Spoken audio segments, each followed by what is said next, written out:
जिस तरह दुनिया में आने वाला हर इंसान अपने जन्म से पहले ही अपनी मृत्यु की तारीख यमलोक में निश्चित करके आता है, उसी तरह इंसान रूप में जन्म लेने वाले भगवान के अवतारों का भी इस धरती पर एक निश्चित समय था। वो समय समाप्त होने के बाद उन्हें भी मृत्यु का वरण करके अपने लोक वापस लौटना पड़ा था।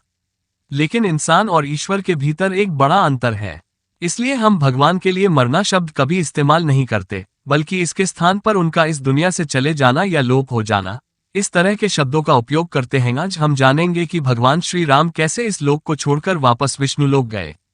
हिंदू धर्म में भगवान विष्णु के महान अवतार प्रभु राम के इस दुनिया से चले जाने की कहानी काफी रोचक है।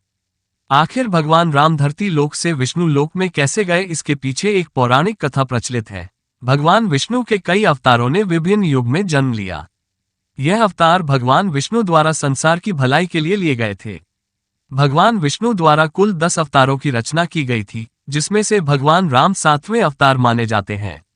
यह अवतार भगवान विष्णु के सभी अवतारों में से सबसे ज्यादा प्रसिद्ध और पूजनीय माना जाता है। भगवान श्री राम की मुक्ति से पूर्व यदि हम उनके जीवनकाल पर नजर डालें तो प्रभु राम ने पृथ्वी पर 10,000 से भी ज्यादा वर्षों तक राज किया है। पद्म पुराण में दर्ज एक कथा के अनुसार एक दिन एक वृद्ध संत भगवान राम के दरबार में पहुंचे और उनसे अकेले में चर्चा करने के लिए निवेदन किया। उस संत की पुकार सुनते हुए प्रभु राम उन्हें एक कक्ष में ले गए और द्वार पर अपने छोटे भाई लक्ष्मण को खड़ा किया और कहा कि यदि उनके और उस संत की चर्चा को किसी ने भंग करने की कोशिश की तो उसे मृत्युदंड प्राप्त होगा। लक्ष्मण ने अपने ज्येष्ठ भ्राता की आज्ञा का पालन करते हुए दोनों को उस कमरे में एकांत में छोड़ दिया और खुद बाहर पहरा देने लगे। वो वृद्ध संत कोई और नहीं बल्कि विष्णु लोक से भेजे गए कालदेव थे, जिन्हें प्रभु राम को ये बताने भेजा गया था कि उनका धरती पर जीवन पूरा हो चुका है और अब उन्हें अपने लोक वापस लौटना होगा। अभी उस संत और श्रीराम के बीच चर्चा चल ही रही थी कि अचानक द्वार पर ऋषि दुर्वासा आ गए। उन्होंने लक्ष्मण से भगवान राम से बात करने के लिए कक्ष के भीतर जाने के लिए निवेदन किया, लेकिन श्रीराम की आज्ञा का पालन करते हुए लक्ष्मण ने उन्हें ऐसा करने से मना किया। ऋषि दुर्वासा हमेशा से ही अपने अत्यंत क्रोध के लिए जाने जाते हैं, जिसका खामियाजा हर किसी को भुगतना पड़ता है, यहाँ तक कि स्वयं श्रीराम को भी। लक्ष्मण के बार बार मना करने पर भी ऋषि दुर्वासा अपनी बात से पीछे ना हटे और अंत में लक्ष्मण को श्रीराम को श्राप देने की चेतावनी दे दी। अब लक्ष्मण की चिंता और भी बढ़ गई। वे समझ नहीं पा रहे थे कि आखिरकार अपने भाई की आज्ञा का पालन करें या फिर उन्हें श्राप मिलने से बचाएं।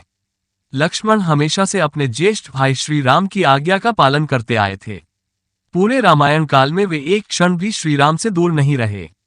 यहाँ तक कि वनवास के समय भी वे अपने भाई और सीता के साथ ही रहे थे और अंत में उन्हें साथ लेकर ही अयोध्या वापस लौटे थे। ऋषि दुर्वासा द्वारा भगवान राम को श्राप देने जैसी चेतावनी सुनकर लक्ष्मण काफी भयभीत हो गए और फिर उन्होंने एक कठोर फैसला लिया। लक्ष्मण कभी नहीं चाहते थे कि उनके कारण उनके भाई को कोई किसी भी प्रकार की हानि पहुंचा सके, इसलिए उन्होंने अपनी बलि देने का फैसला किया।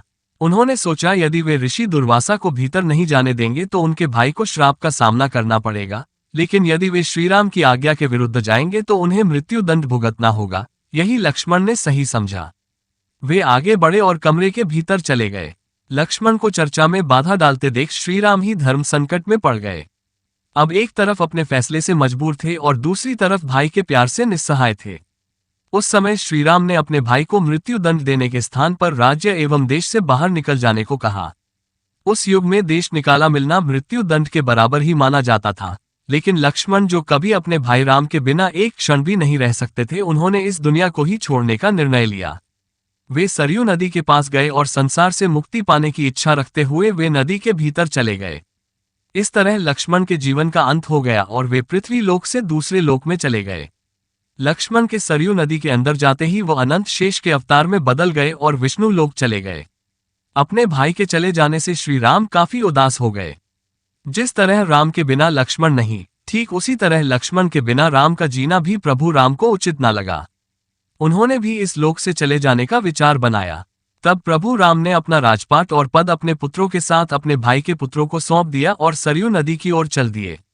वहां पहुंचकर श्री राम सरयू नदी के बिल्कुल आंतरिक भूभाग तक चले गए और अचानक गायब हो गए। फिर कुछ देर बाद नदी के भीतर से भगवान विष्णु प्रकट हुए और उन्होंने अपने भक्तों को दर्शन दिए। इस प्रकार से श्री राम ने भी अपना मानवीय रूप त्याग कर अपने वास्तविक स्वरूप विष्णु का रूप धारण किया और वैकुंठ धाम की ओर प्रस्थान किया।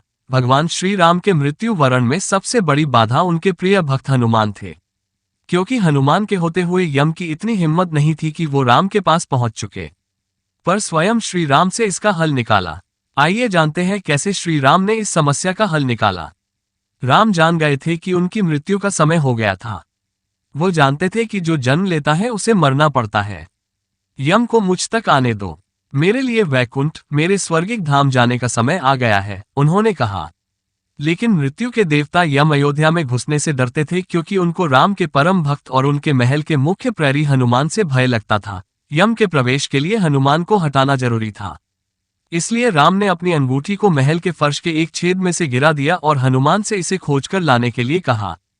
हनुमान ने स्वर्ण का स्वरूप छोटा करते हुए बिल्कुल भंवरे जैसा आकार बना लिया और केवल उस अंगूठी को ढूंढने के लिए छेद में प्रवेश कर गए। वो छेद केवल छेद नहीं था, बल्कि एक सुरंग का रास्ता था जो सांपों के नगर नागलोक तक जाता था। हनुमान नागों के राजा वासुकी से मिले और अपने आने का कारण बताया। वासुकी हनुमान को नागलोक के मध्य में ले गए, जहां अंगूठियों का पहाड़ जैसा ढेर लगा हुआ था।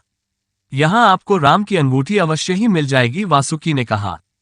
हनुमान सोच में पड़ गए कि वो कैसे उसे ढूंढ पाएंगे, क्योंकि ये तो भूसे में सुई ढूंढने जैसा था। लेकिन सौभाग्य से जो पहली अंगूठी उन्होंने उठाई वो राम की अंगूठी थी। आश्चर्यजनक रूप से दूसरी भी अंगूठी जो उन्होंने उठाई वो भी राम की ही अंगूठी थी। वास्तव में वो सारी अंगूठी जो उस ढेर में थी, सब एक ही जैसी थी। इसका क्या मतलब है? वो सोच में पड़ गए। वासुकी मुस्कुराए और बाले, जिस संसार में हम रहते हैं वो सृष्टि व विनाश के चक्र से गुजरती है।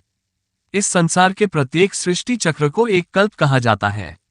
हर कल्प के 4 युग या 4 भाग होते हैं। दूसरे भाग या त्रेता युग में राम अयोध्या में जन्म लेते हैं। एक वानर इस अंगूठी का पीछा करता है और पृथ्वी पर राम मृत्यु को प्राप्त होते हैं। इसलिए ये सैकड़ों हजारों कल्पों से चली आ रही अंगूठियों का ढेर है। सभी अंगूठियां वास्तविक हैं। अंगूठियां गिरती रहीं और इनका ढेर बड़ा होता रहा। भविष्य के रामों की अंगूठियों के लिए भी यहाँ काफी जगह है। हनुमान जान गए कि उनका नागलोक में प्रवेश और अंगूठियों के पर्वत से साक्षात कोई आकस्मिक घटना नहीं थी। ये राम का उनको समझाने का मार्ग था कि मृत्यु को आने से रोका नहीं जा सकेगा। राम मृत्यु को प्राप्त होंगे, संसार समाप्त होगा, लेकिन हमेशा की तरह संसार पुनः बनता है और राम भी पुनः जन्म लेंगे। यदि आपको यह वीडियो पसंद आई हो तो इस चैनल को कृपया सब्सक्राइब करें और वीडियो को लाइक करें।